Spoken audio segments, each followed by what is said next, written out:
ابھی تک نے علم کے پہلے کتنی رکھتے ہیں اور بعد میں کتنی رکھتے ہیں. فجر کی سنتیں کب پڑھنی چاہیے؟ سنو فجر کی سنتوں کے بارے. میرے رسول کریم سید عالم صلی اللہ تعالی علیہ وسلم سے ایک صحابی نے پوچھا تھا، حضور میری فجر کی سنتیں رہ گئیں یا رہ جاتی ہیں تو حکم کیا ہے؟ کیا انداز ہے حضور. بخاری مسلم کے لفظ سنو.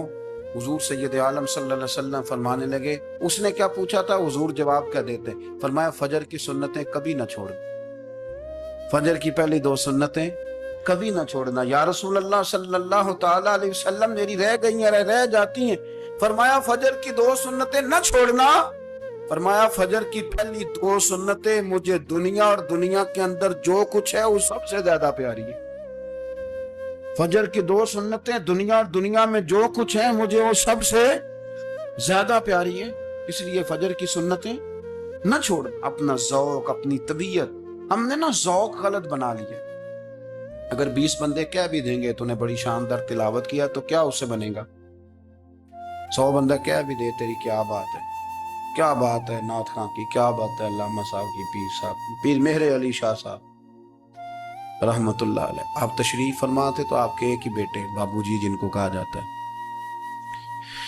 جس دن صاحبزادے پیدا ہوئے تو خادم نہ وہاں سے نکلا. ان لوگوں کے شوق اور طرح کے تھے نا تو ان کی توجہ بھی اپنے شوق کی طرف رہتی. تو خادم نکلا اندر سے، پیر صاحب مبارک ہو، پیر صاحب مبارک ہو، پیر صاحب مبارک ہو، پیر صاحب مبارک ہو. شور کر رہا ہے تو پیر صاحب کو وجد ہو گیا. اللہ اکبر، اللہ اکبر، اللہ. کیا ہوا؟ کس بات کی مبارک دے رہے ہو؟ اس کی حضور اللہ نے بیٹا دیے. تو آپ فرمانے لگے اچھا حضور آپ کیا ہوا؟ آپ تو پریشان ہو گئے. فرمانے لگے جب تو نے 3 دفعہ کہا نا مہر علی کو مبارک ہو تو میں سمجھا تھا شاید تجھے کسی نے بتا دیا ہے کہ مہر علی سے اللہ راضی ہوگا. میں سمجھا تھا کہ شاید تو یہ خبر لے کے آیا ہے کہ کسی نے بتایا ہے کہ مجھے آج خبر ملی ہے کہ مہر علی سے رب اچھا پتر ہوا ہے. الحمدللہ، اللہ کا شکر ہے. پر میرے لیے مبارک کا دن وہ ہوگا جب میرا رب کہے گا کہ میں مہر علی سے راضی ہوں. میرے محبوب کہیں گے کہ میں مہر علی سے. آپ بات کو سمجھیں. شوق ہی کسی اور طرف تھا، دل ہی کہیں اور لگا ہوا تھا، طبیعت ہی کہیں اور مائل تھی. کوئی وظیفہ پوچھتے تھے تو پڑھتے تھے وہ لوگ، کچھ اللہ اللہ انہیں بتائی جاتی تھی تو کرنے کا ذوق رکھتے تھے. طبیعت تھی، قائل تھی.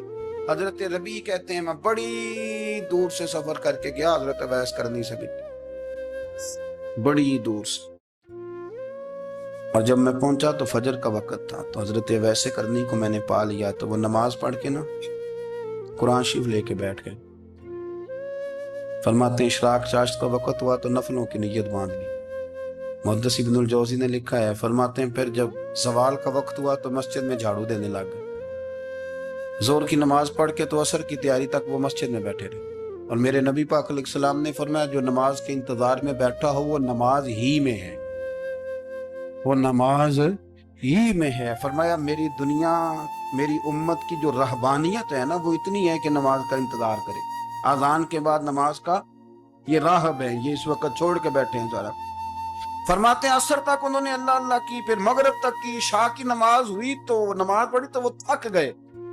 اب مجھے وہ فارغ ہوں مصلی چھوڑے تو میں ملاقات کروں نا.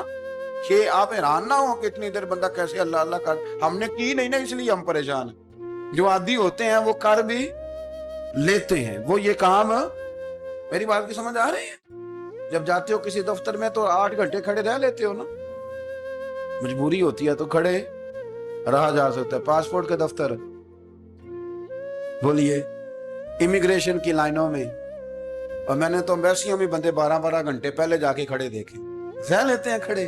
تو اگر ان کاموں کے لیے رہا جاتا ہے تو اللہ رسول کے لیے بھی کھڑے رہا جا سکتا. تو فرمانے لگے کہ جب عشاء کی نماز کے بعد آخر انسان تھے، تھک گئے، نیند کا غلبہ ہوا تو تھوڑی ایسے آنکھ بند ہوئی تو کھلی تو رونے لگے. حضرت ویسے کر دیا، رو کے گانے لگے مالک مجھے غافل تو نہ کر، ابھی میں نے کیا بھی کچھ نہیں، دن ختم ہو گیا، کوئی نفل نہیں، کوئی اللہ اللہ نہیں، اللہ مجھے غافل نہ کر، میری مدد فرما. فرماتے ہیں جب وہ روئے تو میرے ساتھ جو شخص تھا میں نے کہا اٹھو چلیں. کہنے لگا حضور ملنا نہیں. فرمایا جو میں لینے آیا تھا وہ مجھے مل گیا ہے، جو میں ان سے سیکھنے آیا تھا وہ مجھے نصیب ہو گیا، اب اور میں نے کیا لینا، ختم ہو گئی بات، اٹھو چلیں. اللہ کے بندوں نے حضرت ربیعہ بن کعب اسلمی رضی اللہ تعالیٰ عنہ فرماتے ہیں کہتے ہیں جب بنو قریظہ اور بنو نذیر یہودیوں کے ساتھ حضور علیہ السلام نے جنگ کا اعلان فرمایا تو وہ دشمن ہو گئے، ہمیں خطرہ تھا کہ وہ رات کو کہیں محبوب کو تکلیف نہ دیں، تو کچھ لوگ نا تلواریں لے کے نبی پاک کے دروازے پہ پہرے داری کرتے تھے۔ گن مین رکھنا حرام نہیں، اگر کسی کو واقعی خطرہ ہو تو اس کے لیے سنت بھی ہے۔ حضرت علی المرتضیٰ تلوار لے کے حضور کے گھر کا پہرا دیتے تھے۔ حضرت ربیعہ بن کعب اسلمی رضی اللہ تعالیٰ عنہ فرماتے ہیں کہ رات میری ڈیوٹی تھی کہ میں حضور کے گھر کا پہرا دوں گا، تو فرماتے ہیں میں باہر سن رہا تھا، ساری رات ہی میرے نبی پاک نے اللہ کی تسبیح پڑھی، ساری رات، کبھی تسبیح، کبھی تحلیل، کبھی تحمید، کبھی تکبیر، ساری رات۔ فرماتے ہیں ساری رات حضور پڑھتے رہے اور ساری رات ہی میں سنتا رہا، مجھے اونگ آ گئی، میری آنکھ لگ گئی، حضور ابھی پڑھ رہے، میں تھک کے سو گیا، اور فرماتے ہیں جب میری آنکھ دوبارہ سے کھلی تو میرے کانوں میں پھر کوئی چیز گونجی، تو میں نے کان لگایا تو میرے حبیب ابھی بھی اللہ کو یاد کر رہے۔ ساری رات حضور رب کی عبادت کرتے، اسی لیے تو کہا یا ایھا المزمل قم اللیل الا قلیلا، حبیب ساری رات تو نہ جاگا، تھوڑا آرام بھی کر لیا۔ میرے بھائی، اپنا مصلی، اپنی عبادات، اپنے وظائف، اللہ اللہ جو آپ نے کسی سے سیکھی ہے اس کو کبھی کمزور نہ ہونے دیں۔ شجرہ شریف جو کسی بزرگ سے آپ لے لیتے ہیں تو کیا رسم ہے کوئی؟ اس پہ کچھ لکھا ہوتا ہے، وہ پڑھنے کے لیے دیا جاتا ہے، اس پہ لکھا ہوتا ہے کہ یہ اللہ اللہ آپ نے کرنی ہے۔ انسان پر اگر کوئی شخص نیکی کر دیتا ہے، احسان کر دیتا ہے، تو انسان اس کے سامنے پھر گردن نہیں اٹھا سکتا، یار یہ میرے مشکل وقت کا دوست ہے، اس نے میرے ساتھ نیکی، کبھی بھی گردن نہیں اٹھائے گا، جھکا کے رکھے گا۔ تو اگر عام کوئی نیکی کر دے تو اس کے سامنے انسان کبھی گردن نہیں اٹھاتا، تو جو رب ساری نعمتیں عطا فرمائے، جو کہے کہ تیری تخلیق میں نے کی، تجھ سے پہلوں کو بھی پیدا میں نے کیا، تیرے لیے زمین کا بچھونا بھی میں نے بچھایا، آسمان کی چھت بھی میں نے لگائی، تیرے لیے زمین سے ساری اناج کو، پھل کو، کھیتیوں کو نکالا بھی تیرے لیے، اب تو اس طرح کر کہ تو میری عبادت کر، تو میری بارگاہ میں جھک جا۔ بہت سارے نشے لوگوں کو لگے ہوئے ہوتے ہیں، ہر آدمی کوئی نہ کوئی نشہ کرتا ہے، کوئی دولت کا کرتا ہے، کوئی شہرت کا کرتا ہے، کوئی اپنی تعریف کا نشہ کرتا ہے، دو چار لوگوں سے تعریف سن کے مطمئن ہو جاتا ہے۔ ناراض تو نہیں ہو گیا اس جملے سے آپ؟ کرتے ہیں لوگ دولت کا نشہ بھی، یہ جب نقصان ہوتا ہے تو بندے بیمار نہیں ہو جاتے؟ پیسے ڈوب جاتے ہیں تو لوگ بیمار نہیں ہو جاتے؟ تو اس کا مطلب یہ ہوتا ہے کہ نشہ ٹوٹ گیا ہے۔ اب بہک ہوئے ہیں نا تھوڑے سے تو کانپتے ہیں، تڑپتے ہیں، پریشان۔ نشہ ہی اسی طرح ہی کرتا ہے نا، نہیں ملتا تو پریشان ہوتا ہے۔ یہ سارے نشے ہیں، مختلف قسم کا نشہ۔ ہم مانتے نہیں اس بات کو، تسلیم نہیں کرتے، کیونکہ تسلیم کرنا بڑا مشکل کام ہے، اس کے لیے تو بڑی ساری چیزیں جو ہیں وہ دبوچ کے اور بڑی سارے رستے پھلانگ کے آنا پڑتا ہے، تو بڑا مشکل ہے ماننا، ورنہ کرتے ہیں ہم، ہمارا مزاج ہے۔ یہ گھومنے پھرنے کا، دنیا دیکھنے کا بھی ایک نشہ ہے، یہ بہت ساری باتیں کرنے کا بھی ایک نشہ ہے، گپ شپ کا بھی ایک نشہ ہے۔ دو چار لوگوں کی جب تک پگڑیاں نہ کھول لیں، بعض لوگوں کو نیند نہیں آتی، یہ غیبت کا، چغلی کا، بددیانتی کا، یہ بھی ایک نشہ ہے۔ اس پر ملا رومی رحمت اللہ نے بڑا کلام لکھا ہے، وہ کہتے ہیں مانگ کے کھانے کا بھی نشہ ہے، مانگ کے کھانے کا بھی نشہ ہے۔ وہ کہتے ہیں کہ ایک بھیک مانگنے والی خاتون تھی، تو بادشاہ کے پاس بھیک مانگنے آئی، تو بادشاہ کو پسند آ گئی، اس نے شادی کر لی۔ اب اس کو عادت تھی بھیک مانگ کے کھانے کی، تو وہ کنیزوں سے کہا کرتی تھی کہ فٹافٹ نہ روٹی لے کے آیا کرو، میں 2-3 دفعہ مانگوں تو پھر لایا کرو، کیونکہ ایک نشہ ہے نا، تو میں مانگوں 2-4 دفعہ تو پھر۔ تو انسان بہت سارے نشے کرتا ہے، یہ مانتا نہیں، یہ موبائل، یہ فیس بک، یہ سارے نشے ہی ہیں۔ اپنی فوٹو لگا لینا، سارا دن اسی کو دیکھتے رہنا، اور بڑے بڑے سیانے بندے جو وزادار ہیں، بڑے وزادار لوگ ہیں، لیکن وہ بھی سنجیدگی کے قائل نہیں، اس طرح کے نشوں کا شکار ہیں۔ یہ سارے نشے ہیں جو ہم نے پال لیے۔ ہمارے صوفیاء، ہمارے بزرگ فرماتے ہیں کہ تم اس طرح کرو، اگر سارے نشوں سے بچنا چاہتے ہو تو سجدے کا نشہ شروع کرو، سجدے کا نشہ شروع کرو۔ یہ نا اقبال کہتے ہیں، عطار ہو، رومی ہو، رازی، آپ بات کو سمجھیں، عطار ہو، رومی ہو راضی ہو غزالی ہو کچھ ہاتھ نہیں آتا بے آہ سحر گاہی. کہتے بہت بڑا صوفی ہو جیسے فرید الدین عطار تھے، بہت بڑا تصوف کا امام ہو جیسے امام غزالی تھے، بہت بڑا تفسیر کا استاد ہو جیسے امام رازی ہو، عطار ہو، رومی ہو، رازی ہو، غزالی ہو، پر کچھ ہاتھ نہیں آتا بے آہ سحر گاہی. اگر سویرے اٹھ کے روتا نہیں نا اللہ کی بارگاہ، اگر تہجد نہیں نہ پڑھتا تو کچھ ہاتھ نہیں آتا بے آہ سحر گاہی. پھر اس کو کوئی چیز نصیب. میری بات کی سمجھ آ رہی ہے آپ حضرات؟ جب تک آپ سویرے نہیں اٹھتے، آپ اللہ اللہ نہیں کرتے، آپ کو نوافل کا چسکا نہیں، عبادت کا مزہ نہیں، فرمایا میری عبادت کرو، یہ شوق پیدا کرو، میں نے تمہیں پیدا کیا ہے. ہم لوگوں کے نشے مختلف نشے، بڑا عجیب رنگ ہے. محفل کی صدارت کرنے والے بڑے پیر صاحب، بڑے القابات، ہو بیچ میں سے بندہ تلاش کرنے سے بھی نہیں مل رہا، اتنے بڑے لقب ہیں اس کے. لیکن وہ سج سنور کے 2.5 گھنٹے بیٹھا رہا محفل میں، اور نماز کا وقت آیا تو اس نے مختصر سی پڑھی اور نکل گیا ہلکے سے سجدے کی. او اتنا بڑا عشق رسول نعت کا، او ہو کیا بات ہے. اور عشق رسول کا بہت بڑا پیغامبر، بہت بڑا مبلغ، وہ بیچارہ سمجھ ہی نہیں سکا کہ اللہ کے رسول نے فرمایا تو نماز پڑھ میری آنکھیں ٹھنڈی ہو جائیں گی. تو یہ نشے کے عادی تو ہیں پر حقیقت کے قائل نہیں ہیں. یہ بس ٹھیک ہے خوابوں کی دنیا میں لوگ زندہ ہیں، پر جن کو یہ جو نشہ تھا نا عبادت کا، یہ میرے رسول پاک کی چاہت ہے، یہ میرے نبی کریم علیہ السلام کی. آپ دیکھیں نا حضور مہینوں جا کے غار حرا میں بیٹھتے، کیا وہاں تبلیغ کرتے تھے؟ کوئی کتاب لکھتے تھے؟ رسول کریم علیہ السلام مہینہ رہتے غار حرا میں. کوئی نہ مجھے دیکھے، کوئی نہ مجھے ملے، حضور یہاں کیا ہے؟ فرمایا میں اپنے رب کی عبادت کروں. نبی کریم علیہ السلام نے سجدوں کے ساتھ پتھروں اور پہاڑوں کو آباد کر دیا، سجدوں کے ساتھ. آپ کا سجدہ آپ کو بہت ساری چیزوں سے چھڑا لیتا ہے، یہ بہت ساری جگہوں سے جھکنے سے بچا لیتا ہے. صوفیاء اولیاء یہ کیا کرتے تھے؟ یہ سجدے کا ذوق ہی تو پیدا کرتے تھے. سجدے کا ذوق. شاہ عبد العزیز دباغ رحمت اللہ تعالی علیہ اپنے مریدوں سے فرمایا کرتے تھے کہ اگر تم پکے نمازی بن جاؤ نا، تہجد گزار ہو جاؤ، تو میرے پاس آنا جانا چھوڑ دینا. عرض کی حضور کیوں؟ فرمایا میں تمہارے اور رب رسول کے رستے میں رکاوٹ نہیں بننا چاہتا، اور میرا مقصود ہے تمہیں وہاں تک پہنچانا. جب پہنچ گئے تو پھر میری ضرورت ختم ہو گئی. ہاں کبھی وسوس آئے، شک پیدا ہو، تکلیف ہو تو آنا.